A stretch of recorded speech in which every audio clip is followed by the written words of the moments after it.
창세기 16장에 아브라함이 그 여종 하갈을 통해서 이스마엘을 얻었습니다. 네, 그때가 아브라함의 나이가 86세라고 성경이 기록하고 있어요. 그리고 17장 1절에 아브라함이 99세 때에 여호와께서 아브라함에게 나타나셨다라고 말씀하고 계신데, 그러면 성경에서 이 86세 때 그 이스마엘을 얻은 것과 그 다음에 99세에 하나님께서 아브라함에게 나타나신 것을 구체적으로 명시하고 있어요. 그것은 그 안에 바로 13년 동안의 어떤 그 공백이 있었다는 것을 성경이 얘기하고 있습니다. 이 13년의 시간이 어땠을까? 성경은 침묵하고 있어요. 그 말은 13년 동안 하나님과 아브라함 사이에 어떠한 의미 있는 어떤 그런 사건이라든지 그런 일이 없었다라는 것을 얘기하고 있고, 다른 한편으로 보면 하나님께서 아브라함에 대해서 침묵하신 시간일 수도 있죠. 그렇죠? 근데 아브라함에게 있어서 그 13년은 어떤 시간이었을까? 물론 성경이 얘기하고 있지 않지만 우리가 상상력을 발휘해 보면 아브라함이 정말 자기 자식이 없었잖아요. 비록 하갈을 통해서 얻은 아들이지만 그 어쨌든 자기 자식이잖아요. 자기 몸에서 자기 자식이기 때문에 그 13년 동안 이스마엘을 키우면서 아브라함이 행복하지 않았을까 하는 생각도 해보게 돼요. 비록 종을 통해서 얻은 자식이지만 정말 그 늦은 나이에 그 아이를 얻으면, 우리 막둥이 보면 가진 부모들이 그렇게 그 좋다고 그러잖아요. 하물며 그런데, 그쵸? 거의 이제 인생이 끝나가는 그 황혼에 얻은 그 아들이 얼마나 좋았을까라는 생각을 저는 해보게 됩니다. 물론 성경이 그렇게 얘기하고 있지 않지만, 네. 그런 13년 동안 하나님과의 어떤 그 침묵의 시간이 그때 있을 때 하나님께서 아브라함에게 나타나셔서 말씀하시죠. 나는 전능한 하나님이라 너는 내 앞에서 행하여 완전하라. 예. 내 앞에서 행하라 라고 얘기하는 것은 이 고대의 왕들이 신하에게 말한 어떤 그런 그 용어, 뭐라 그럴까요? 이렇게 관용법이라 그러죠. 그러니까 이 말이 왕에게 충성하란 말을 할 때 내 앞에서 행하라, 내 앞에서 걸어라 라는 말은 그 왕에게 절대 충성해라, 절대 순종해라 라는 그런 뜻을 나타내고 있거든요. 그러니까 하나님께서 내가 전능한 하나님이니까 내 말에 순종하고 복종해라, 그쵸? 충성해라 라고 하나님께서 그 13년 만에 그 침묵을 깨시고 아브라함에게 나타나셨죠. 그래서 하나님께서는 그 시간 동안 침묵이 있었지만 다시 아브라함에게 찾아오셔서 그 언약을, 하나님께서 만들어주신 언약이 아직도 유효하다는 거죠. 사실은 아브라함이 하나님의 언약을 깬 거잖아요. 하나님의 말씀을 순종해서 그런 아들을 얻은 게 아니라 자신의 생각으로 이스마엘을 얻은 거죠. 그리고 나서 하나님께서는 계속해서 내 언약이 너와 함께 있으니 너는 여러 민족의 아버지가 될지라 이렇게 말씀하셨거든요. 그러니까 아브라함을 통해서 계속해서 하나님이 그 계획하신 것을 이뤄 가신다라는 것을 하나님께서 확인시켜 주시고 아브라함의 이름을 바꿔 주시죠. 아브라함이라고 하지 않고, 그러니까 아브라함의 뜻은 존경받는 아버지라는 그런 뜻이거든요. 그런데 하나님이 열국의 아버지, 많은 무리의 아버지, 그런 의미로 그 이름을 바꿔주셨죠. 그것은 바로 아브라함을 통해서 여러 민족이 나오게 될 것이고, 그렇죠? 그리고 그 시작이 바로 아브라함이 될 거라고 말씀하여 주시는 거죠. 그래서 하나님께서 그 언약이 아브라함과 맺은 언약. 그래서 15장에서 하나님께서 그 언약을 맺으면서 어떻게 하셨죠?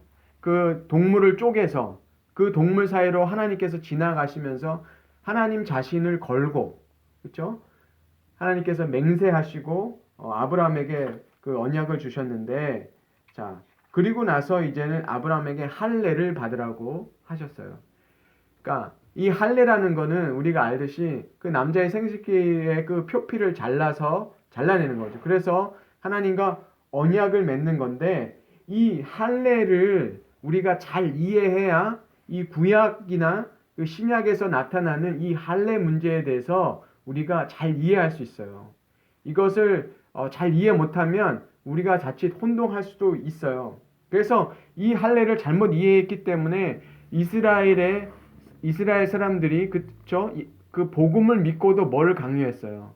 예, 할례를 받으라고 강요하는 것 때문에 교회에 그런 분쟁이 있었고 사도 바울이 이것에 대해서 갈라디아서나 그런 서신서를 통해서 그 교회들을 가르치는 그런 가르침이 있잖아요. 그래서 이 할례가 시작된 이것을 잘 이해하면 우리가 이 신약에 나오는 할례 문제를 우리가 잘 이해할 수 있습니다. 그래서 하나님께서 뭐라고 말씀하여 주셨냐면 너희 중 남자는 다 할례를 받으라. 이것이 나와 너희 후손 사이에 지킬 내 언약이라 이렇게 말씀하셨죠. 너희는 포피를 베라. 이것이 나와 너희 사이의 언약의 표징. 표징이라는 건 뭐예요? 하나의 그 증거를 삼겠다는 거잖아요.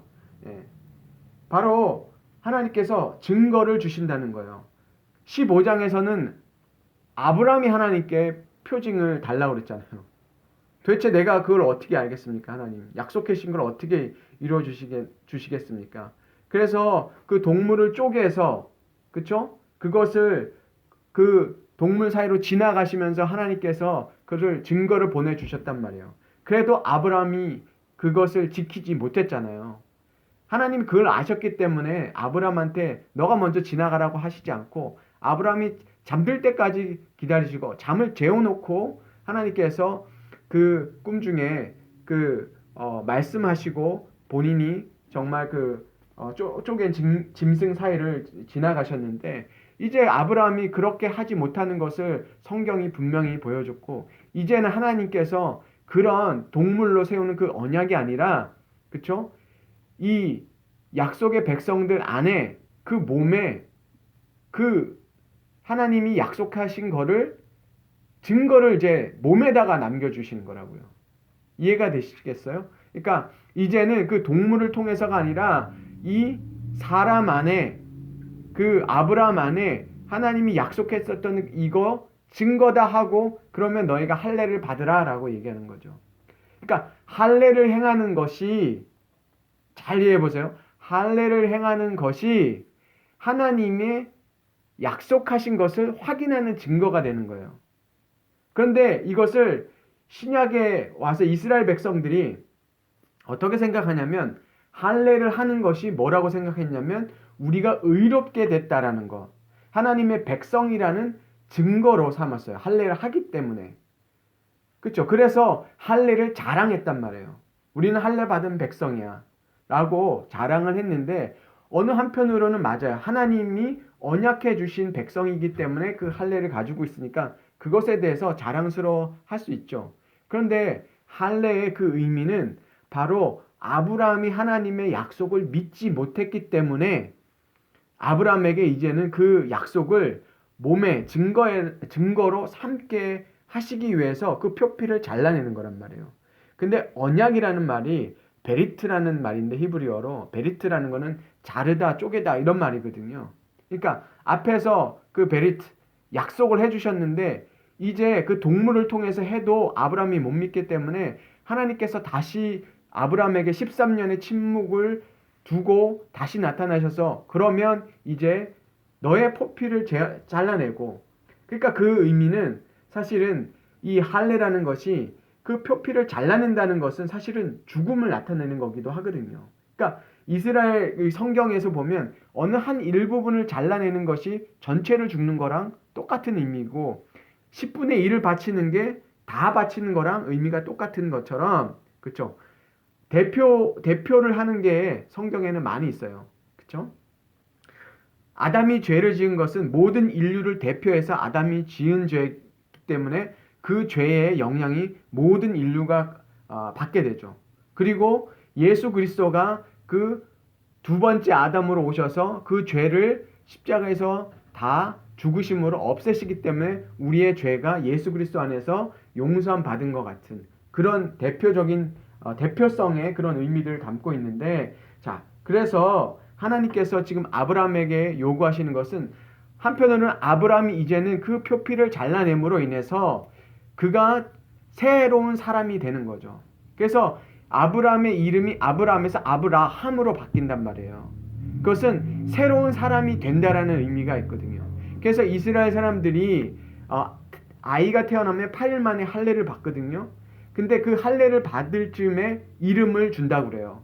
그러니까 할례를 받기 전에. 그래서 아마 이런 전통에서 내려온 것 같아요. 아브라함이 할례를 받기 전에 이름이 아브라함에서 아브라함으로 바뀌잖아요. 그리고 그것은 뭐냐면 새로운 존재가 된다는 것, 새로운 사람이 된다는 것. 그리고 그 이름을 주시는 분이 바로 하나님이시죠.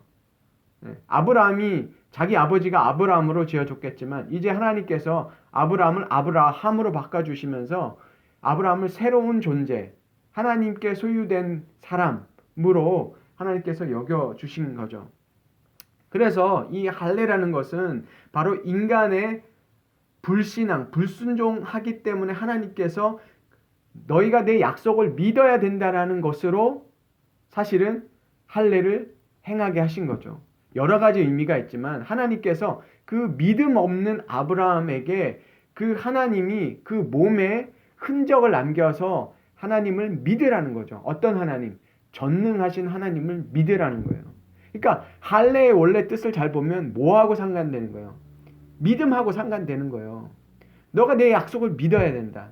전능하신 하나님을 너희가 믿어야 되고 너희는 그 전능하신 하나님께 속한 백성이라는 것을 믿으라는 거예요.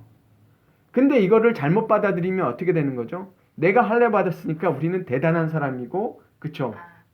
의로운 사람이고 라고 생각하면 그 의미가 원래 하나님께서 할례를 주셨던 그 의미랑 반대되는 의미가 되는 거죠.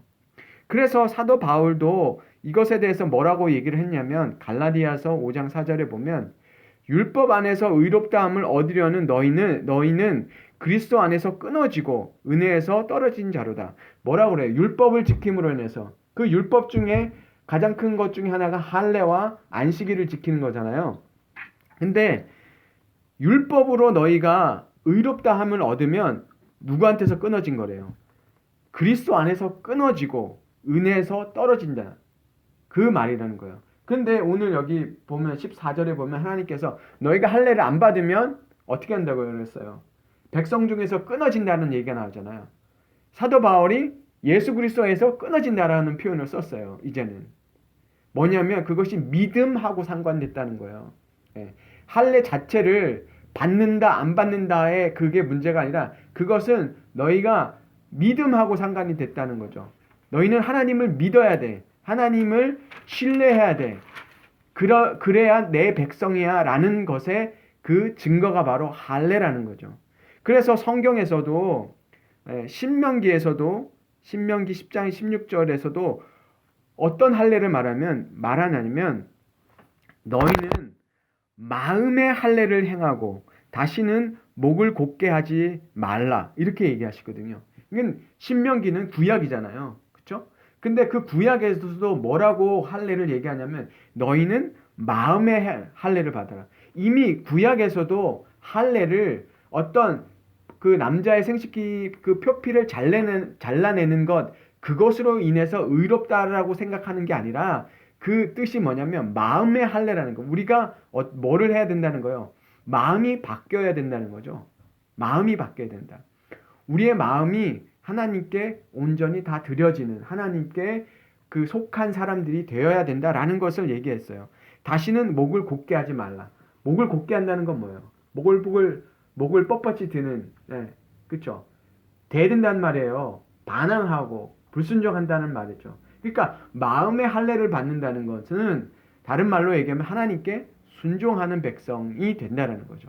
그게 의미가 맞잖아요. 지금 17장에 와서 불순종한 아브라함에게 하나님께서 말씀하시는 게 너는 내 약속을 믿는 그런 사람이 되어야 된다. 새롭게 해주시는 것을 말씀하고 계시고, 그렇죠? 목을 곧게 하는 거, 그거는 마치 그렇게 얘기하죠. 뱀이 독사가 대들 때 목을 빳빳하게 들잖아요. 그런 것처럼 그 뱀은 뭐예요? 불순종의 대명사잖아요. 그렇게 하지 말고 하나님께 순종하라. 왜냐하면 하나님이 능하시고 전능하시기 때문에 그렇다라는 것이 신명기 말씀에도 있어요. 자, 그래서 성경에서는 계속해서 우리에게 할례라는 것이 우리 마음의 할례라는 거죠. 우리가 마음이 바뀌고 새로운 존재가 되는 것, 그것이 마음의 할례를 받은 거예요. 그래서 우리가 그 새로운 언약이 뭐예요? 우리가 마음이 새롭게 되는 걸 바로 그 새 언약이라고 볼 수 있어요. 그래서 할례는 율법으로서 우리가 그것을 함으로 의롭게 되는 것이 아니라 그것은 하나님이 우리에게 주신 약속의 하나의 증거가 되어서 우리가 하나님을 믿어야 된다는 거예요. 오히려 그 할례라는 것은 율법의 그 관점에서 봐야 되는 게 아니라 그 할례가 율법이기는 하나 그 할례가 주려고 하는 것은 우리에게 뭘 주려고 하는 거예요? 믿음이라는 거죠. 믿음. 그 믿음의 내용이 뭐예요? 전능하신 하나님. 하나님이 우리의 주인이 되시고 우리는 그 하나님을 믿는 존재가 되어야 된다는 거죠.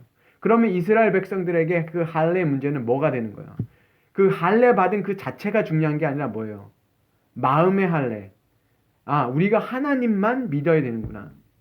그래서 이스라엘 백성들이 그쵸 율법을 잘 지키는 것 같이 말은 하지만 하나님도 믿고 우상도 숭배하고 그랬잖아요. 그러니까 하나님께서 그들을 심판하시고 징계하신 이유는 그 율법을 지키는 그 자체가 중요한 게 아니라 너희가 마음이 나에게로 돌아와야 된다는 거죠.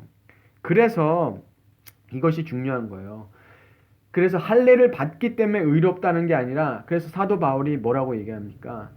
언제 아브라함이 의롭다는 걸 받았어요? 할례를 받기 전이에요, 받기 후에요? 할례를 받기 전이잖아요. 그렇죠? 15장에서 이미 할례는 17장에 나오지만 이미 아브라함이 하나님의 약속을 믿었기 때문에 하나님이 의롭게 여기셨다는 말이 이미 할례를 명하시기 전에 나왔단 말이에요. 그래서 할례를 통해서 의롭게 되는 게 아니라 믿음으로 의롭게 한다는 것이고, 그렇죠? 그 다음에 이 할례 문제도 결국은 뭐에 관한 거예요? 믿음에 관한 것이라는 거죠. 네. 그래서 사람들이 또 얘기할 수 있죠. 의롭게 된 뒤에도 할례를 받았네? 라고 얘기하면 그렇게 생각하면 안 된다는 거죠. 이 할례 또한 믿음에 관한 문제란 말이에요. 믿음. 그래서 할례로 우리가 새로워지는 거, 신약 시대에는 뭐로 되는 겁니까? 세례가 바로 그러는 거죠.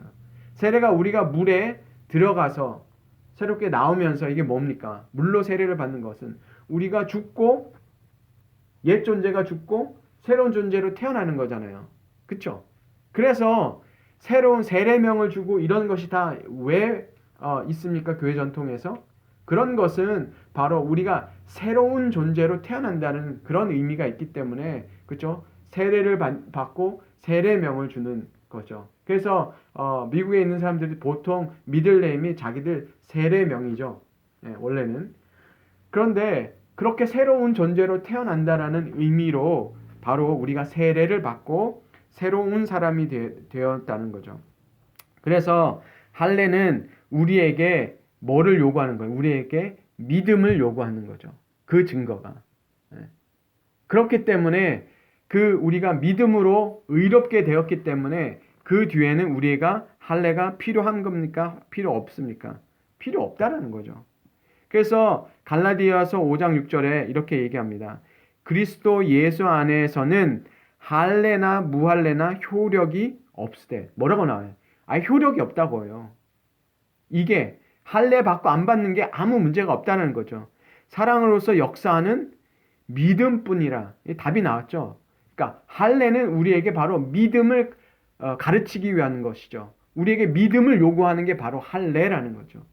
그렇기 때문에 우리가 예수 그리스도를 믿음으로 우리가 의롭게 되었기 때문에 더 이상 우리에게는 그 할례가 이제는 필요 없는 거죠. 그렇죠? 이제 할례의 문제는 비록 그 유대 사람들이 할례 전통을 가지고 있지만 그들이 깨달아야 되는 것은 그것을 통해서 뭐를 믿어야 돼? 우리는 하나님의 약속, 하나님만을 믿어야 되는 그 믿음으로 가야 되는 것이지 그 자체가 의롭게 여기고 그쵸? 우리가 율법을 지키는 것이 우리의 의로움이다. 우리의 공로라. 그렇게 했을 때 그것은 완전히 잘못된 적용을 하고 있기 때문에 그들에게 예수님께서 책망하신 것을 기억하면서 우리는 정말 주님 앞에서 정말 우리 삶 속에 때로는 이런 침묵의 시간들이 와요. 뭔가 하나님하고 냉랭한 시간들이 때로는 찾아옵니다. 그럴 때 우리는 다시 한번 우리의 믿음을 점검하고 내가 하나님의 약속을 저버린 것이 어디에 있는지, 내가 어디서 믿음이 떨어졌는지 그것을 우리가 되돌아 보면서 그 하나님께 다시 돌아가고 그 주님을 전능하신 하나님을 믿는 그 믿음으로 돌아가는 것. 그것이 바로 우리가 하나님과 다시 그 관계를 회복하는 지름길이라는 걸 우리가 기억했으면 좋겠습니다.